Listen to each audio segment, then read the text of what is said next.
जी तो नाज़रीन, मैं उस बेसमेंट में आ चुकी हूँ जहाँ पर अपने ही हकीकी औलाद को, अपने सगी औलाद को हद से बेजा में रखा, सिर्फ और सिर्फ इसलिए कि पुलिस मुझे गिरफ्तार ना करे।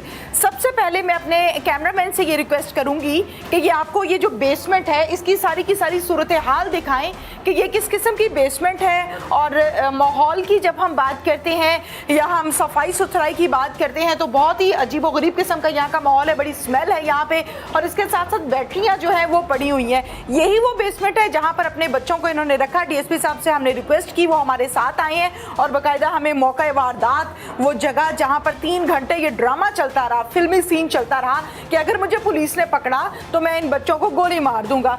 ये वो सीढ़ियाँ हैं आप देख रहे हैं कि जहाँ से हम उतर के नीचे आए। डीएसपी साहब से बात करते हैं। डीएसपी साहब, कितने घंटे ये ड्रामा चलता रहा? कि कोई 2-2.5 घंटे हमारा था। ड्रॉप सीन हुआ है आफ्टर 2.5 आवर्स। ठीक है। सुबह अर्ली इन द मॉर्निंग ये था, रोड पे ट्रैफिक वगैरह नहीं थी जी। उस वक्त। ये यहाँ पे इस रोड पे ना रिक्शा और रेडियो का रश होता है बहुत ज्यादा, तो हमें इतला भी मतलब वहाँ के नेटिव लोगों ने दी थी। उसमें फिर जब हमने रिस्पॉन्ड किया, अब आप ये देख लें कि यहाँ से हमारा एंगल नहीं बन रहा। वो सामने वो रूम है जहाँ पे उसने डिटेन किया हुआ है, बच्चे अंदर हैं और हमारी विजिबिलिटी नहीं है, हमारी एक्सेस नहीं है।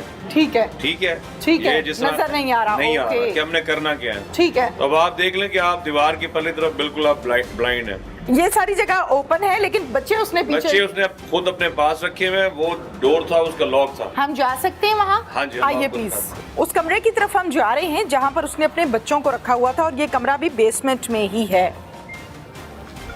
ये देख रहे हैं, यहाँ पर 1 मिनट के लिए भी मैं खड़ी नहीं हो सकती क्योंकि शदीद किस्म की यहाँ पर स्मेल है और स्मेल होने की वजह से ऑब्वियसली यहाँ खड़ा, ये बेड लगाया हुआ है, यहीं भी अपने बच्चों को उसने रखा हुआ था। डीएसपी साहब थोड़ा सा बताएं, इस कमरे में रखा था?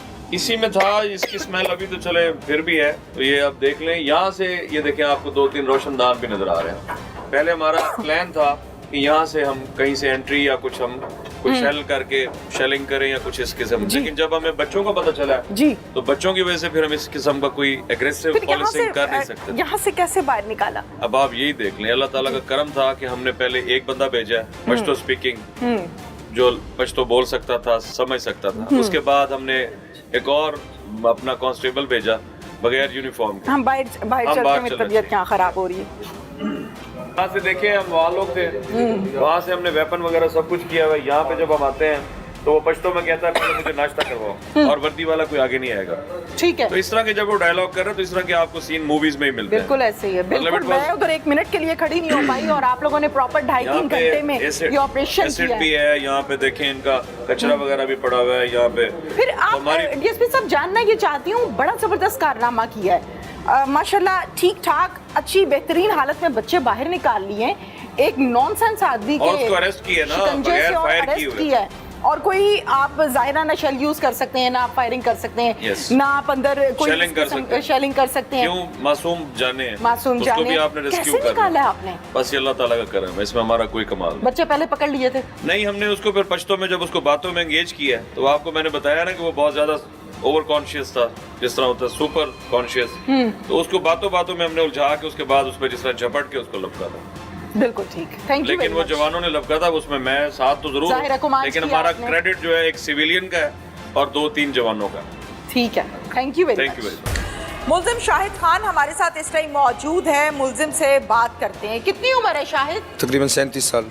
37 साल। जी। बच्चे कितने हैं? 4 बच्चे। 4 बच्चे। 3 बेटे 1 बेटी, सबसे छोटी बेटी है। अच्छा, शादीशुदा जिंदगी कैसी गुजर रही? बस दुखों भरी। दुखों वाली? जी। क्यों? बस जो अपने ना अपने हुए तो बगाने से क्या गिला करें। कितनी शादियां हैं? एक ही शादी। एक ही शादी है? वो भी ऐसी शादी के सोया हुआ था, यारों दोस्तों ने जब शादी हुई तो सोया हुआ था, हम सब सोए हुए थे। कज़न आया बिरयानी लेके, आगे कहते ये उठो शाहिद का निकाह हो गया। तो वो कज़न कहने लगे, दोस्त कहने लगे 1 मिनट इसके कज़न को जाने दो, इसको बाद में पूछेंगे सोया हुआ इसका निकाह कैसे हो गया। अच्छा। ये तारीख रकम कर दीजिए, इसने सोए हुए का निकाह हो गया। अच्छा। मुझे सोए हुए को ठोडे मार के उठाया और उठा के कहते हो ठोए तुम कौन सा कानून है तुम्हारा, तुम सोए हो, तुम्हारी शादी हो गई। मैं कहा यार चुप करो, मैं लाहौर जाऊँगा तो फिर जाके पूछूंगा क्या मामला है। अच्छा। तो उसके बाद लाहौर आया तो लाहौर में 3-4 दिन बाद मुझे एक कमरा दिखाएगा अपने घर में कि ये तुम्हारा कमरा है, इसमें तुम्हारी बीवी है, जाओ अपनी बीवी के पास, तुम्हारी शादी हो गई है। अच्छा। ये जुल्म किसने किया? वो तो बड़ों ने मुझे ना किसी मौलवी के आगे मैं बैठा हूँ, ना मुझसे ये जुल्म कबूल किसने किया? वालिदैन ने? वालिदैन ने। अच्छा, ये पहला नहीं- जुल्म ये हुआ। पहला जुल्म ये शादी हुआ। कितना अरसा रही? शादी 2007 में हुई थी। 7 में हुई थी? जी। अब कौन सा साल चल रहा है? 2022 चल रहा 22 चल रहा है। एंड हो महीना गया। कौन सा है? है, 12वां महीना एंड हो गया, 23 शुरू होने लगा। अच्छा, तो कितने साल हुए शादी को? शादी को तकरीबन 16 साल हो गए। 16 साल। 16 साल इकट्ठे रहते रहे हो? इकट्ठे रहते रहे, लेकिन ससुराल वाले पहले सवात में रहते थे, फिर सवात से जब शिफ्ट हुए, पूरे अहले इलाका को पता है कि साले के हालात बहुत ख़राब थे सालों के ससुर के, और किराए के घर में रहते थे। तो फिर मेरी गैरत ने गवारा ना कि मेरी दूध दही की दुकान थी, बड़ी ज़ोरों पे चलती थी। मैंने कहा जी इसको मैं कोई दुकान डाल के दे देता हूँ। पूरे मोहल्ले वाले गवाही देंगे कि वो दुकान डालने वाला मैं हूँ। कत्ल क्यों किया? वो काला इलम कर रहा था मुझ पे, मैंने उसको पहले भी देखा हुआ था इलम करते हुए, तो मैंने घर वालों को दिखा भी दिया था कि ये लोग बीच में मुलवस हैं।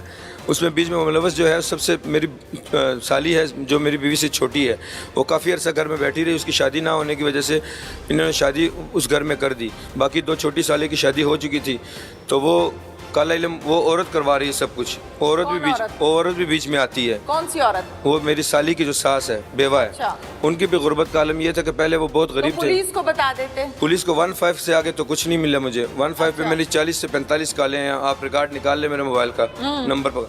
अगर ना हुई तो फिर मैं जुर्मदार हूँगा। अच्छा, पुलिस नहीं आई? नहीं आई, फिर भी तहफ़्फ़ुज़ नहीं मिला पुलिस से मुझे। तहफ़्फ़ुज़ से क्या मुराद है? कोई गन पॉइंट लेकर तहफ़्फ़ुज़ खड़ा हुआ था? तहफ़्फ़ुज़ से ये था मिस के मुझे घर में जहर दे रहे थे। घर में कौन दे रहा था? घर में किचन से लाने वाला एक चाय लेकर आता है, उसके 2 हाथ हैं, वो चाय एक लेकर आता है, वो मेरे पास रख देता है। दूसरी चाय लेकर आता है, वो अब्बू को पकड़ा देता है। मैं अब्बू के पाँव में बैठा हूँ, मैं अब्बू से चाय लेता हूँ, अब्बू जी ये मेरी वाली आपकी।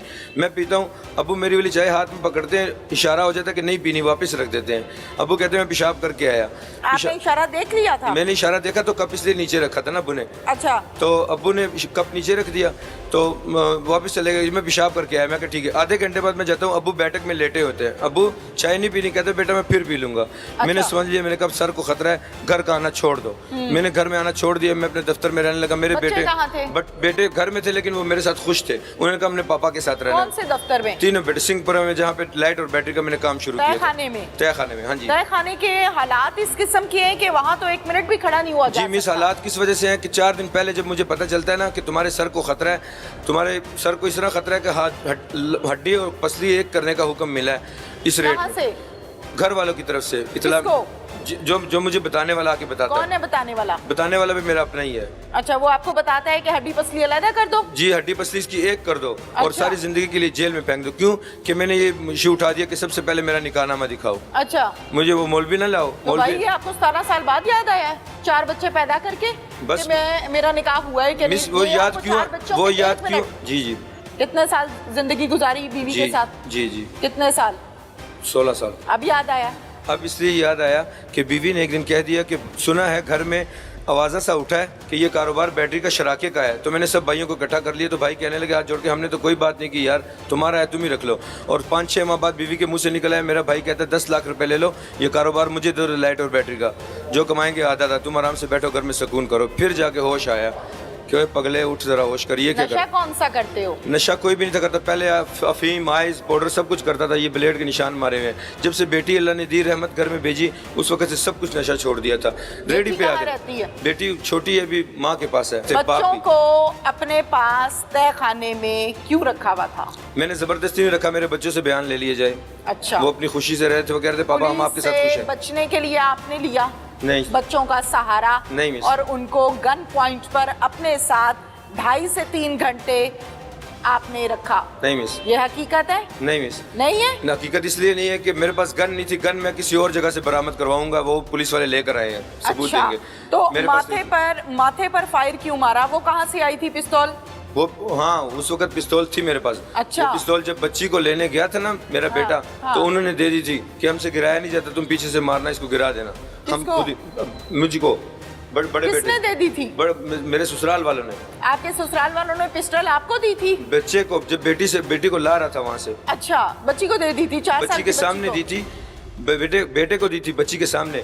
तो बच्ची मुझसे बातें कर रही, तो बच्ची के मुंह से निकला पापा तमांचा पिस्टल, मतलब पश्तो में पिस्टल कही। तो मैं बच्चे को ऐसे कह रहा हूँ अबू बकर किस मुआशरे से उठा के लाए उसको?